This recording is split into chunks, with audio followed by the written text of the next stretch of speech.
কলকাতায় এক ভদ্রলোক যাইয়ে রাত হইয়ে গেছে, লাস্ট ট্রেন ফেল হইয়ে গেছে, বাড়ির কাছে বিশেষ পয়সা করি নাই, কোন রকমে 5টা টাকা আছে।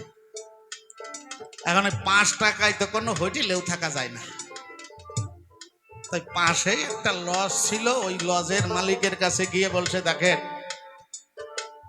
আমার কাছে 5টা টাকা আছে, এই সমস্যায় পড়েছি, আমার রাত্রিটা একটু থাকতে দেবে, সকালে চলে যাব। কই তুমি 5 টাকা দিয়ে এই জায়গা থাকতে আইছো? বলে শোনো, আমি এই যাদের দরিদ্র পয়সা নাই তাদের একটু সেবা করার জন্য একটা রুম করেছি, কিঞ্চিত অর্থের বিনিময়ে আমি সেখানে এই দরিদ্রদের থাকতে দেই রাত্রেবেলায়। শোনো, ওখানে একসঙ্গে অনেককে থাকতে হয়, 5 টাকা দিলে কাত হইয়া শুতে পারবা, যদি শীত হইয়া একটু সুখ করিয়া শুতে হয় তাহলে 10 টাকা লাগবে। 5 টাকায় কাজ, 10 টাকায় শীত। বলে আমার তো 5 টাকা আছে। বলে তাহলে চলো চিত হইয়া শোভা, খবরদার, মানে কাজ হইয়া শোভা, চিত হতে পারবা না, চিতলি ভাইন দেয়া লাগবে আবার 5 টাকা। বলছে ঠিক আছে চলেন যাই। লোক আছে, লোক মারফতে দোতলায় পাঠাইয়ে দিয়েছে, হল ঘর, খাট আছে অনেকগুলো, এক এক খাটে প্রায় 8 জন 10 জন করিয়ে।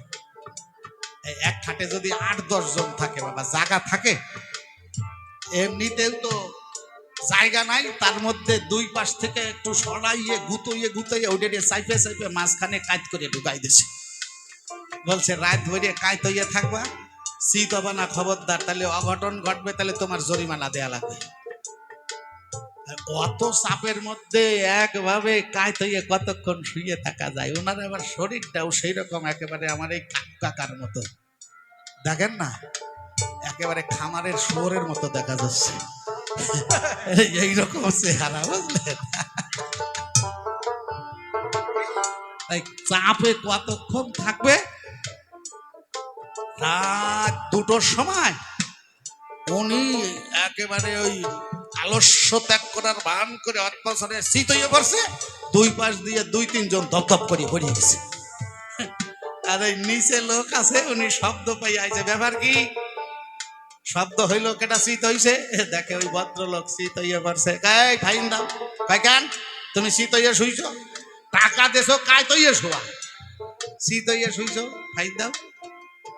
উনি কয় দেখো আমি 1 টাকাও দেব না। কেন? কয় আমি কাঁতেও শোবো না, আমি শীত হইয়াও শোবো না, এই আমি বুট হইয়া পড়িয়ে গেলাম, আমি 1 টাকাও দেব না। আমি সংসারের দিকেও যাব না, ত্যাগের দিকেও যাব না, মাঝামাঝি দিয়ে চলে যাব।